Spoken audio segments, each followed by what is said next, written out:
नात जनाब सैयद बासित मुमताज़ अदी साहब बहुत ही खूबसूरत कलाम अता कर रहे थे। गुनगुनाए नात हम इस्लाही फ़न नात पेज है हमारा, उसके एडमन जनाब मसूद रहमान साहब यहाँ तशरीफ़ फरमा हैं और उसमें कुछ ना कुछ नात के हवाले से लगाते रहते हैं और तहरीर वगैरह बताते रहते हैं कि हमें नात लिखते हुए कौन से आदाब को मंजर आम पे रखना चाहिए, नज़र में रखना चाहिए, दिल में रखना चाहिए और अपने सामने रखना चाहिए पेश नज़र।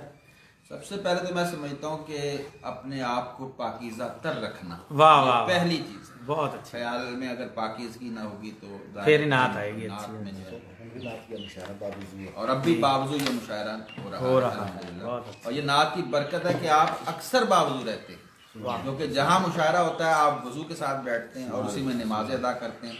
इससे बड़ी इबादत जो है वो कहीं नहीं है। बहुत अच्छे। और दूसरा ये कि हुजूर सल्लल्लाहु अलैहि वसल्लम उनकी सीरत पाक का मुताला, बहुत अभी मुझे प्रोफेसर रियाज कायस साहब ने फरमाया कि वो ये चूँकि तकलीफ थी तो वो बैठे रहे कल से बेड पर, तो उन्होंने ये तारीख़ इस्लाम की पूरी किताब पढ़ डाली है। ये वो जज्बा है जो सीरत मुबारक और कुरान पाक का कम से कम बात तर्जमा मुतालिया ये बहुत ज़रूरी है।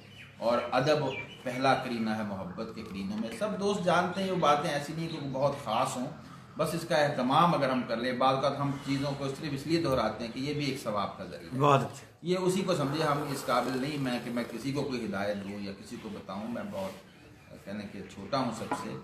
तो लेकिन एक याद दहानी है जो शायद अल्लाह ताला मेरे ज़रिए, प्रोफेसर रियाज कायस साहब के ज़रिए, बासित साहब के ज़रिए, डॉक्टर साहब के ज़रिए, पीरज़ादा नदीम अख्तर साहब के ज़रिए, मोहतरम मसूद अख्तर साहब, असल में उन्होंने सबसे पहले इस बात को उजागर किया था। तो ये बड़ी ज़रूरी चीज़ें हैं तो जिनको सामने रखना चाहिए। अपने असलाफ के कलाम को देखना चाहिए, वो किस तरह से बात करते थे। हुजूर की ज़ात बहुत बड़ी है, हमारी बेख्याली में कोई ऐसा लफ्ज़, कोई ऐसा हर्फ जो हबते अमाल का सबब बन जाए, ऐसा ना हो कि बर्बाद हो जाए। तो यही कोशिश होनी चाहिए। अल्लाह हम सब की जो है आखिरत को बेहतर फरमाए, उसी में हम लगे हैं।